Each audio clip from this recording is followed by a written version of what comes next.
Hello everyone, welcome to Learning Bridge. আজ আমি তোমাদের ক্লাস 5-এর ইংলিশ বুকস লেসন 5-এর 59 নাম্বার পৃষ্ঠাটা শুরু করব। এর আগের পেজগুলো আমি করিয়ে দিয়েছি, আমার চ্যানেলে আছে। আমি ডেসক্রিপশান বক্সে তোমাদের প্লেলিস্টের লিঙ্ক প্রোভাইড করে দেবো, তোমরা দেখে নিও। তো আজকে অ্যাক্টিভিটি 8 থেকে শুরু হচ্ছে। তার আগে বলে দিই, যারা যারা নতুন দেখছো প্লিজ চ্যানেলটাকে সাবস্ক্রাইব করে দিও। আর যারা যারা দেখছো ভিডিওটা ভালো লাগলে একটা লাইক করো আর বন্ধুদের মধ্যে শেয়ার করে দিও। আর তোমরা কেমন ভিডিও চাও সেটাও আমাকে কমেন্ট করে জানাতে পারো। দেখো activity 8, let's fill in the blanks with words from box. নিচের বক্স থেকে ওয়ার্ড নিয়ে ব্ল্যাঙ্কস পূরণ করতে হবে। প্রথমেই দেখি ওয়ার্ডসগুলোকে পড়ে নাও, এক্ষেত্রে খুব সুবিধা হয়। সেটা হলো প্রোনাউন্স অর্থাৎ উচ্চারণ, এক্সিলেন্ট মানে কি খুবই ভালো, ফেভারিট প্রিয়, মেমোরিজ মানে কি কোনো স্মৃতিচারণা, আর রেকগনাইজ মানে চিনতে পারা, বুঝতে পারা, সেটাকে বলে রেকগনাইজ। এবার পড়ি আমরা সেন্টেন্সগুলো। Sachin Tendulkar is my dash cricketer. Sachin Tendulkar হয় আমার, এখানে হয়ে যাচ্ছে দেখো প্রিয়টাই সুইটেবল হচ্ছে, তাহলে favourite cricketer. When Rip Van Winkle came back to the village the next morning, he could not dash it. বলছে যখন রিপ ভ্যান উইঙ্কেল ফিরে এলো তার গ্রামে পরদিন সকালবেলায়, সে কুড নট ইট মানে সেটাকে কি রিকগনাইজ করতে পারছিল না, মানে চিনতে পারছিল না। তারপর most people have sweet dash of childhood. বলছে বেশিরভাগ মানুষেরই আছে তাদের খুব মিষ্টি মানে শিশু বয়সের মিষ্টি কি স্মৃতি আছে, তাই এটা হয়ে যাবে memories. The student could not dash the word correctly. বাচ্চাটি বা ছাত্রটি ঠিকঠাকভাবে কি উচ্চারণ করতে পারছে না শব্দটি, তাই এটা হবে pronounce. Mister Das mister Das হয় একজন dash teacher, excellent teacher. Mister Das হয় একজন এক্সিলেন্ট টিচার মানে খুব ভালো একজন শিক্ষক।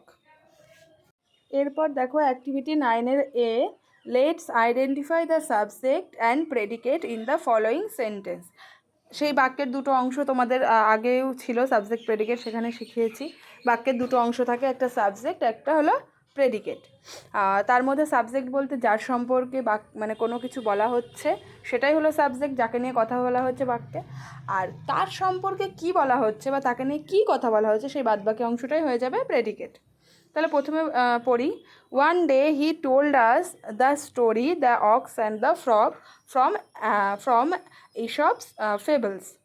বলছে কি একদিন সে মানে তার কথা বলছে, সে বলেছিল আমাদের একটি গল্প the ox and the frog, একটি শিয়াল এবং ব্যাঙের, ইসপের গল্প থেকে।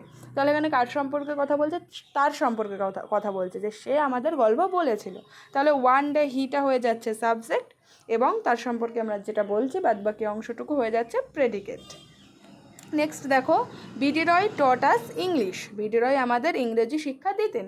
বিডি রয় সম্পর্কে কথা বলছি, তাই বিডি রয় হয়ে যাচ্ছে সাবজেক্ট, বাদবাকিটুকু প্রেডিকেট।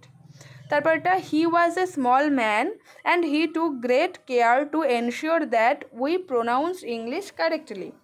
এখানে দেখো, এখানে একজনের সম্পর্কে কথা বলছে, হি ওয়াজ এ স্মল ম্যান, সে হয় একটি ছোট মানুষ, and he took great care to, এবং সে নিত খুবই যত্ন।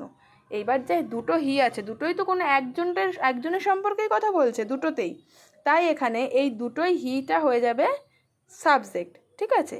That we pronounce English correctly, যে যাতে করে আমরা ইংরেজিটা খুব সুন্দরভাবে কি উচ্চারণ করতে পারি, তাই এখানে আমরা করতে পারি, তাই উইটাও হয়ে যাচ্ছে সাবজেক্ট। তারপর but I could draw very well, কিন্তু আমি খুব সুন্দর আঁকতে পারতাম, তাই তো। তাহলে এখানে কি বাট আই মানে আমার সম্পর্কে কথা বলছে, তাই বাট আইটুকু হয়ে যাচ্ছে সাবজেক্ট, আর কুড ড্র ভেরি ওয়েল এটা হয়ে যাচ্ছে predicate. Ashubabu was given the charge of decorating the hall for the annual prize distribution ceremony. এখানে আশুবাবু সম্পর্কে কথা বলা হচ্ছে, আশুবাবু ডেকোরেটিং করেছিলেন অ্যানুয়াল প্রাইজ ডিস্ট্রিবিউশন সেরিমনিতে, আশুবাবু ঘরটাকে সাজিয়েছিলেন, তাই এখানে আশুবাবুটা হয়ে যাচ্ছে সাবজেক্ট এবং বাদবাকি অংশটুকু হয়ে যাচ্ছে প্রেডিকেট।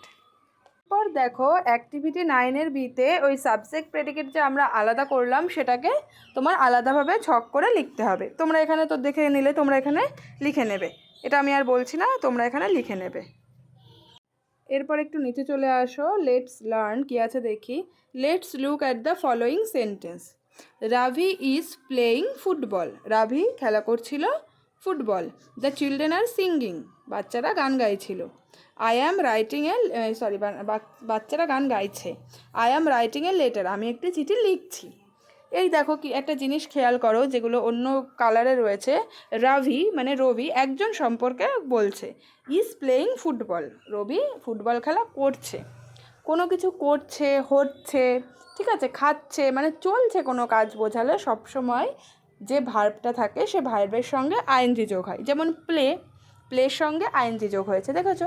তার মানে বোঝা যাচ্ছে কি ও এখনই খেলাটা করছে। তারপর সিংয়ের সাথে আইএনজি যোগ হয়েছে, মানে কি গানটা গাইছে এক্ষুনি।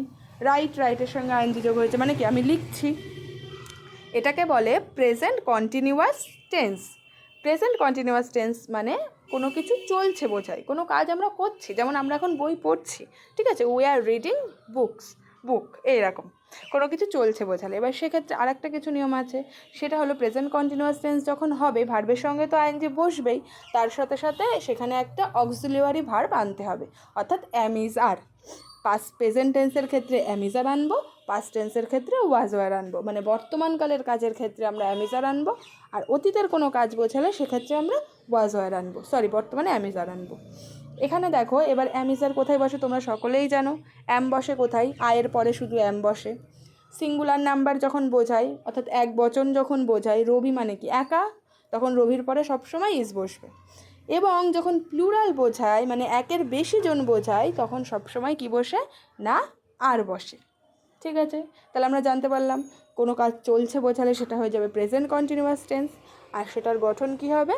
প্রথমে সাবজেক্ট আনবো, তারপরে অ্যামিজারের মধ্যে যে কোনো একটা রূপ নেব, তারপর ভার্বের সঙ্গে আইএনজি যোগ করে দেবো।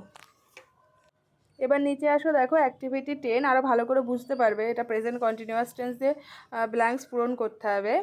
প্রথমেই কী আছে দেখো, what dash you dash tonight. ঠিক আছে, হোয়াট এখানে আছে ইউ হলো, ইউ বলতে তুমি বা তোমরা দুটোই বসে, আর ইউ এর পরে সবসময় আর বসে। ইউ এর পরে সবসময় আর বসে, কখনোই ওটা ইজ বসে না। ঠিক আছে, তাহলে এখানে বসে যাবে আর। হোয়াট আর ইউ, ডু ভার্বের সঙ্গে আইএনজি যোগ করে doing tonight. What are you doing tonight, তুমি আজকে রাত্রে কী করছো। ঠিক আছে, তারপরেরটা কী আছে দেখো, জন ড্যাশ ড্যাশ এ বুক নাও। জন এখন কি, এখন বইয়ের কথা বলছে, তাহলে রিড হবে, পড়ছে।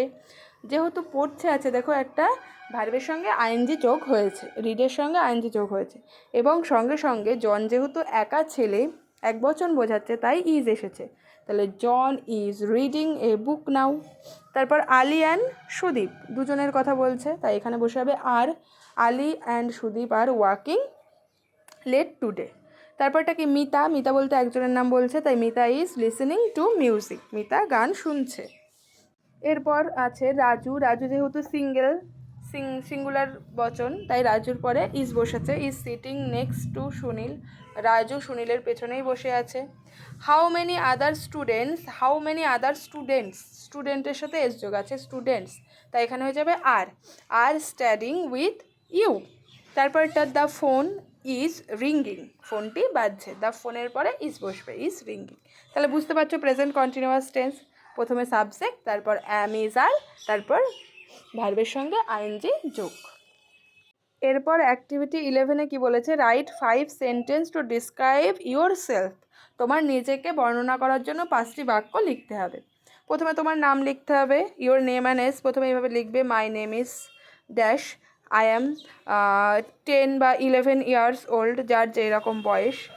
ঠিক আছে, এইভাবে লিখলে প্রথমে। তারপর the place you live in, তুমি কোথায় বাস করো লিখবে, আই লিভ ইন, যেখানে যার বাড়ি সেটা লিখলে।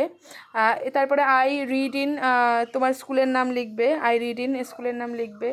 তারপর your hobby, likes and dislike, তোমার কি পছন্দ না পছন্দ। অনেকে আছে ক্রিকেট খেলতে পছন্দ করো, ফুটবল খেলতে পছন্দ করো, I like to play football. আর তোমার like dislike, I like to listen song, আমি গান শুনতে ভালোবাসি।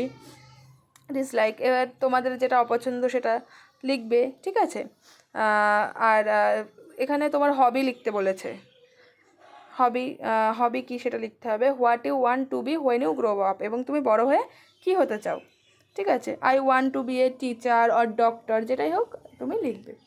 আমিও এখানে লিখে দিচ্ছি, তোমরা দেখে নিও, আর তোমরা নিজেদের মতো এটা লিখতে পারো, খুবই সহজ এটা। তাও দেখো আমি এখানে লিখে দিয়েছি মাই সেলফ সম্পর্কে নেম, তোমাদের নাম লিখবে এইভাবে, যার যা বয়স, তারপর কোথায় বাস করো, স্কুলের নাম, তোমার হবি, কি ভালোবাসো কি ভালোবাসো না, এবং বড় হয়ে কী হতে চাও। এভাবে আমরা লিখে দিয়েছি, তোমরা চাইলে এখান থেকেও করে নিতে পারো।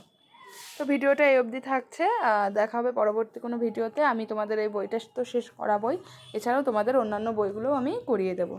তো যারা নতুন দেখছো প্লিজ চ্যানেলটাকে সাবস্ক্রাইব করে দিয়ে পাশে থাকা বেল আইকনে প্রেস করে দিও।